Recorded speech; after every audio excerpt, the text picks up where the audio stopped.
Hello, everyone, and welcome to part 3 of our read aloud of the Stupendous Dodgeball Fiasco by Janice Repka.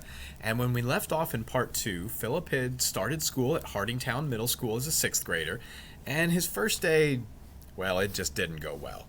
It started off with him not understanding that his schedule was actually not a map and just a list of where he needed to be, so he didn't really know where to go. And then he had a run-in with the hall monitor, B.B. Tyson, where he accidentally called her Hall. She took great offense to that, which was clearly an unintentional thing from Philip, but she was not thrilled about it. She seemed to be a little bit short-tempered there. And then once he got to class, things settled down a bit. He knew one of the books that they were going to read in his English class. He was able to find his next room with some help from someone behind him, and even started finding his way on his own. Knew where some things were when he was in geography. But then when he got to gym, they played dodgeball, and he had never heard of it. And he's like, oh my gosh, what is going on? They're intentionally trying to hit these kids. And in a moment of panic, once his team started to dwindle and he became more of a target for BB and her friends, he climbed up the rope that was hanging from the ceiling, and that helped him avoid being hit by a dodgeball. But when class ended, it said he was too scared to climb down. And that was where we left Philip, literally dangling from the ceiling. Bartholomew the Giant was 3 feet 8 inches tall. If he had called himself Bartholomew the Midget, people would have expected less of him. A short midget was nothing special, he used to explain, but a miniature giant, that was unique. Philip felt anything but special in the line at Hardingtown County Courthouse. He was in the security area of the lobby. Aunt Viola had said to meet at the courthouse after school, but he had forgotten to ask her exactly where.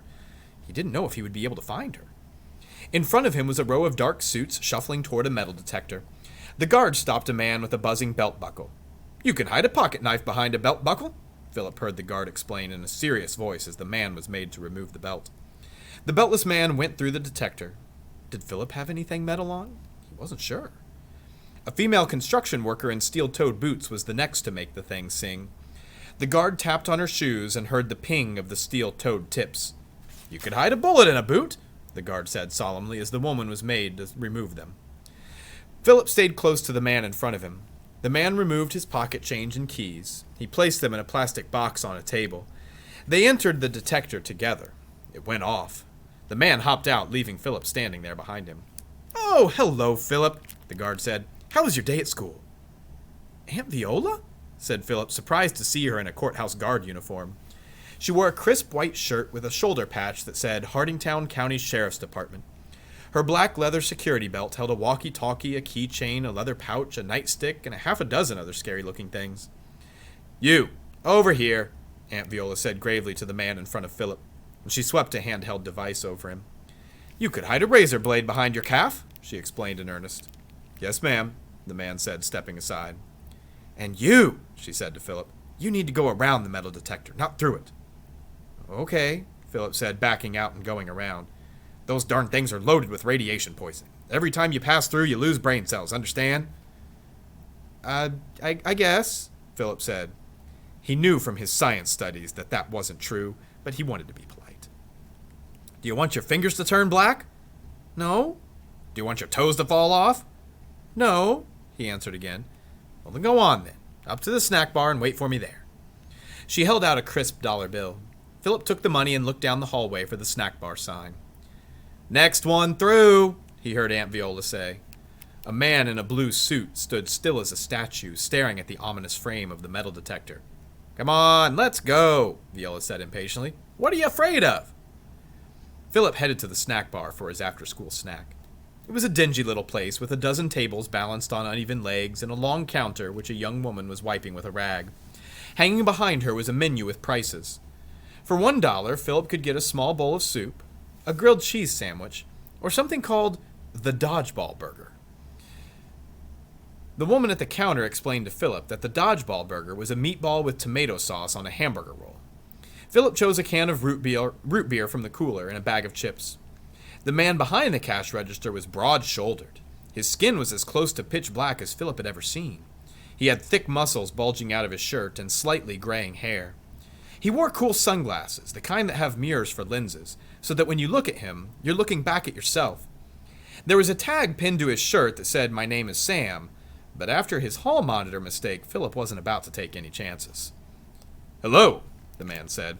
"What do you have there?" "A bag of chips," said Philip. The man hit a key on the cash register.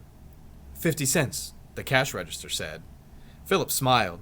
He had never heard a talking cash register before. What else do you have? A can of root beer, said Philip, and the man hit another key. 50 cents, the cash register said. Is that it? The man asked. Yes, that's all, said Philip. Your total is $1, the cash register said. The man held out his hand and Philip placed the dollar bill in it. The man hit another key and the drawer to the cash register opened. You have 0 change, the cash register said. That is so cool, said Philip. Have a nice day, the man replied. Philip looked around at the tables. Is there any ketchup? What for? My potato chips. I'll bring a bottle out. Philip made himself comfortable at a table near the window. The chair made a squeak each time he leaned forward to sip his root beer. You know, said the cashier, who was suddenly standing next to him holding a ketchup bottle, you're only the second person I've ever met who dips potato chips in ketchup. You wouldn't happen to be related to Viola, would you? Yeah, she's my aunt, said Philip. So you're Viola's nephew. She told me you were coming to live with her. My name is Sam. He held out his hand. Philip shook it, like Aunt Viola had shaken his. I'm Philip. You seem a little down in the dumps, Philip. How'd you know that? Your tone of voice. I had a rough day, Philip admitted. Sounds like the new kid blues. It's hard to get used to a strange new place, said Sam. Especially Hardingtown. Does everybody in Hardingtown play dodgeball? Philip asked. Well, they don't call it the tuna fish capital of the world, said Sam. He went back to his cash register and rang up a smiling woman's order. He chatted with the customers as he worked, and they returned his friendliness. He seemed like the kind of guy you could talk to. When Sam was done, he came back to Philip's table, the smell of dodgeball burgers still clinging to his shirt. Can I ask you a question, Sam? Go ahead. When you were a kid, did you ever feel like you were... Philip searched for the right words. Like you were different? Sure. We're all different, said Sam. That's what makes us so much alike. Well, that doesn't make any sense. Sure it does. Look at you and me. We're about a world apart. We don't look alike. We don't sound alike. We don't act alike. But already we're friends. I guess, said Philip. Look, I'll make you a deal. Anytime you need someone to share your problems with, you come see me. Anytime I need someone to share my problems with, I'll come see you. Philip could hardly imagine how this strong, dark man with a confident smile could ever need him for anything. Still, the thought that he had made a friend did make him feel better. So what if Sam wasn't a kid his own age? Sam was cool. Should we have a secret handshake? Philip asked. How about a secret signal, a sound of some sort, suggested Sam. Philip liked the idea. He was used to signals. The Windy Van Houten Circus Band would play John Philip Sousa's The Stars and Stripes Forever whenever they wanted to warn circus workers that something was wrong. Philip picked up the salt and pepper shakers and banged them together, and they made a clinking sound. That's perfect, said Sam. Anytime you need to talk, you just give the signal and I'll come right over. Philip had a friend. He could hardly wait to tell Aunt Viola. During the car ride home, she wanted to hear about his day. He told her he had played his first dodgeball game. He skipped the part about climbing the rope and getting stuck and the janitor bringing a ladder, though. Then he told her he had made a friend who looked like he would be good at sports, and maybe he could give Philip tips on dodgeball. Oh, what's the boy's name? She asked. He's not a boy, Philip explained. I met him at the courthouse. His name is Sam. Sam what? I don't know his last name. The only Sam I know who works in the courthouse is Sam Phoenix. He's the cashier at the snack bar, she said. But Sam couldn't give anyone tips on how to dodge a ball. Why not? Philip asked. Aunt Viola replied, because Sam Phoenix is blind. Lions are not smart and are easily distracted. When a lion is about to attack, the trainer will crack his whip. When it hears the noise, the lion will forget what it was thinking and will not attack. The next day, Philip smiled at anyone who looked his way. He hoped that if he distracted his classmates with his friendly personality, they would forget that he was a complete idiot in gym class. It was not working. Bibi is gonna murder you for that Tarzan stunt, a kid warned. She doesn't like to lose. I didn't make her lose, Philip said. You made it a tie. If there's anybody not out on the other team when the bell rings, it's a tie. Bibi hates ties. The week was a blur. Philip got up, dressed, and went to classes. After school, he went to the cafeteria and ordered a root beer and chips and did his homework. All he could think about was how to survive his next dodgeball game. Suddenly, it was Monday. "If I were you," a smaller kid told him, "I'd just lie down and let her hit me." "Yeah, that way you just get it over with," another kid agreed. Philip thought about it. "Couldn't do that," he decided. "Well, then you're going to get creamed," the smaller kid said. Philip imagined a banana cream dodgeball speeding toward him. "Look on the bright side," the other kid said. "Couldn't be any worse." The bell rang and Philip went to lunch. Today's menu is meatloaf. Philip tried to eat as much as he could, but he just wasn't hungry. He was so lost in his thoughts, he didn't notice when he approached the table where Bibi and her friends were sitting. Suddenly, Philip tripped. His tray full of leftover food flew up into the air, and then crash. Wrinkled peas and bits of syrupy meatloaf rained down on Bibi Tyson and her friends. Globs of sticky brown meat clung to Bibi's hair. A piece of smelly garlic bread perched on her nose. "Stanislaw!" Bibi screamed. A gooey pea skid down the other side of her nose and fell off the tip. "You'd better start shopping for a tombstone." Fifth period came and went too soon. Everyone knew Bibi would be trying to whack him in gym. The whole school was placing bets on how long he would last. Philip marched to gym class as if in a funeral procession. Should he climb the rope again? In the gym, Philip saw the rope had been tied off and out to the side, out of reach. The kids counted off. It occurred to Philip that if he and Bibi were on the same team, she wouldn't be allowed to hit him with the ball. Must have occurred to her, too. She made sure she sat right next to him. "1," Bibi said. "2," said Philip. The game began. Balls flew, rivals squared off. Philip scurried to the wall farthest from the line separating the teams. He watched the smaller kids. Some ran, some dodged. Most tried to hide behind bigger kids.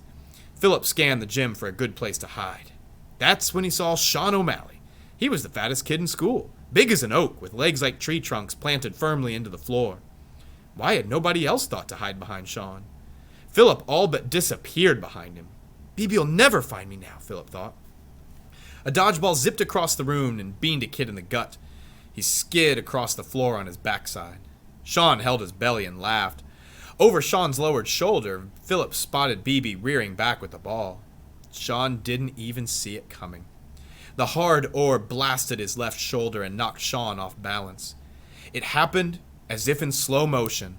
For a fraction of a second, Sean teetered. His weight tilted forward. It shifted to the tips of his toes, then back to the balls of his feet. Finally, he toppled backward. Straight back. Down, down.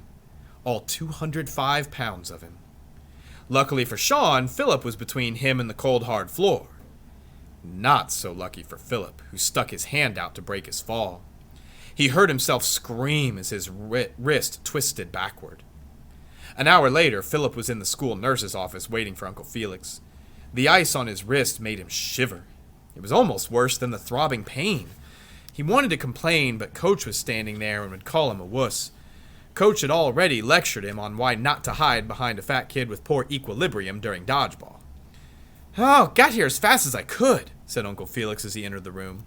He removed his cowboy hat and messy blonde curls spilled onto his forehead. He knelt next to Philip and inspected his wrist. "You okay?" he asked. "I think it's broken," Philip said, trying not to tear up. "More likely it's a mild sprain," the school nurse explained, "but you might want to get it x-rayed if the swelling keeps up." "How did it happen?" "Gym class," Coach said. "The boy trips over his own 2 feet." "Well, some kids just aren't athletic," the nurse agreed. "This one's something special," Coach said. "You'd think he'd never played organized sports before." "Well," Uncle Felix said, "coming from a circus family, there's not a lot of that." Philip felt a flush rush through his body, so hot it nearly melted the ice on his wrist. "Circus family?" asked Coach. "Please, stop talking," thought Philip. "Please, stop." All his life, he'd waited for a chance to be a part of a normal family in a regular town. If the kids at school found out about his weird circus family, how would he ever be one of them, ever fit in? "Oh, sure," continued Uncle Felix. He sat in a chair next to the nurse's desk.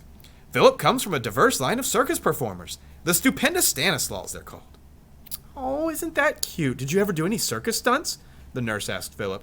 No, not Philip, Uncle Felix said. He was too young for a serious act. Mostly he shoveled the elephant pins and worked the pooper scooper during shows. Philip wanted to melt into a liquid and leak under his chair and stay there until he'd evaporated completely until he was gone. Don't you have to get back to work? Philip asked. No, yeah, I forgot, Uncle Felix laughed. We should get going. Twice on the drive home, Philip opened his mouth to ask Uncle Felix not to tell anyone else about his circus past.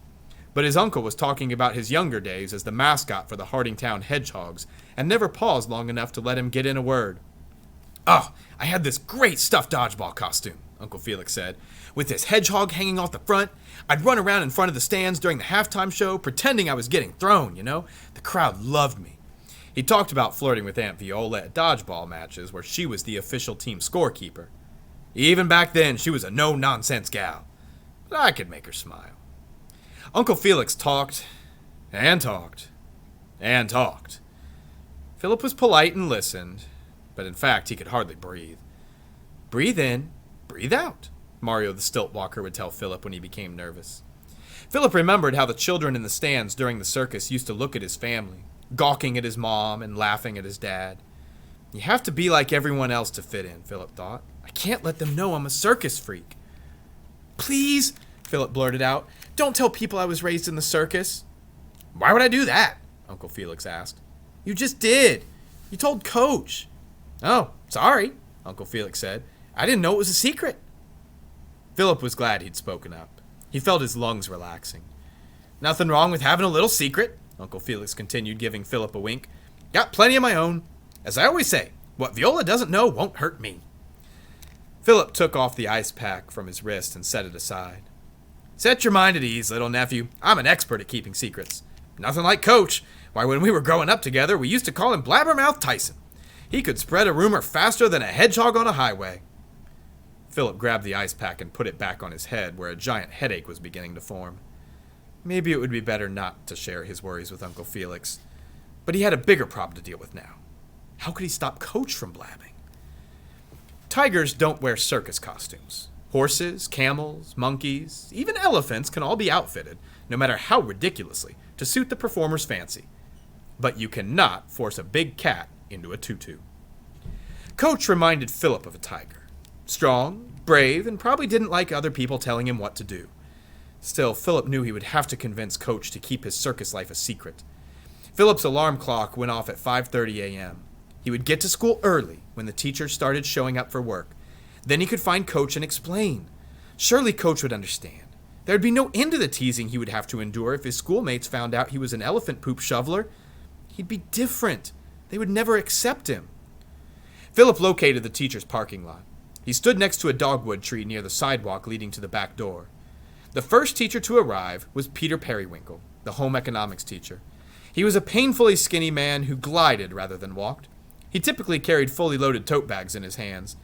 The kids used to joke that the bags were full of rocks to prevent Mr. Periwinkle from being blown away by a strong wind. Next, he saw Elizabeth Castapio, an auburn-haired student teacher who helped in the chemistry lab. Miss Castapio's classes were full of boys who became quite motivated to immerse themselves in science shortly after catching the scent of her honeysuckle perfume in the hallway. Finally, a red Mustang pulled up, and Philip saw Coach get out. As Philip moved in Coach's direction, the passenger door suddenly flew open, and B.B. Tyson exited. Coach went around to the back and opened the trunk. B.B. pulled out her backpack and slipped it on. Breathe in, breathe out. In and out, Philip reminded himself, feeling a bit faint. Coach, he realized, Coach Tyson, was B.B.'s father. They headed for the sidewalk. Philip wished he could freeze them in place to decide what to do. What if Coach had already told B.B.? Well, that was just too horrible to think about. Philip hid behind the tree until they entered the building. Then he went around to the front. 25 minutes later, the halls were bustling with the sounds of kids chatting and lockers slamming. One group repeated jokes from a television show, while another gossiped about the couple caught kissing under the bleachers during a recreational dodgeball game the night before. Philip began to loosen up. Maybe he'd been making a big deal out of nothing. Coach probably wouldn't even remember his conversation with Uncle Felix. Besides, thought Philip, he couldn't possibly be the first kid in school to have been in the circus. The warning bell was right on schedule as it sounded with a bring. Philip hurried to his locker. He tried to turn the combination with his hurt wrist. Ouch, he said. Hey, let me get that for you, said a tall student. He looked familiar. Philip watched the tall kid as he twirled the spinner until the door popped open. Hey, thanks, Philip said. Nah, thank you, the tall kid said. For what? For breaking my cousin's fall. Philip pictured Sean falling backward onto him. The family resemblance was slight. Seriously, the tall kid said. Sean's got poor equilibrium. Bad balance. He told me you tried to catch him. That's pretty cool, man. The tall kid slapped Philip on the back and walked away. Cool? Philip repeated. Did that tall kid call me cool? Philip was going to keep a positive attitude. He would smile all day. He would say hello. So what if they didn't respond? He grabbed his books and headed for homeroom. Bibi and some of her friends were coming in the opposite direction. He suppressed the urge to run. He was cool. He'd say hello. Hello, Philip said. Hey, circus boy, said Bibi. Shovel any elephant poop lately? Her friends howled with laughter. Philip dropped his books and raced down the hallway and darted into the boys' bathroom. With another bring, the late bell sounded. Philip knew he should have been in class, but he couldn't face the other kids. Bibi knew. That meant they all knew. As soon as the hallway was quiet, Philip sneaked down the steps and ran out of the school. And we will be stopping there for part 3. So, some pretty significant stuff happened. Earlier in today's reading, Philip met someone new, Sam Phoenix, at the courthouse snack bar, and they quickly formed a small bond there, and Sam just seemed like a genuinely nice person who offered Philip a listening ear if he ever needed to talk about his problems. But, as Aunt Viola mentioned, he's blind, which explains the talking cash register and the mirrored sunglasses. But Philip's got someone that at least he can rely on besides Uncle Felix and Aunt Viola. But then after he got hurt, and Coach found out about his circus past, he apparently told Bibi. So now, Philip is just completely embarrassed and mortified that everyone in the school knows about his circus past, which he had been trying to keep secret before Uncle Felix accidentally blabbed it. But if you noticed, he just ran off from school without permission. So we're going to have to see what kind of potential consequences that could have in the future. And if you want to hear more about how that plays out, I hope you'll join us for part 4 of the Stupendous Dodgeball Fiasco. Bye.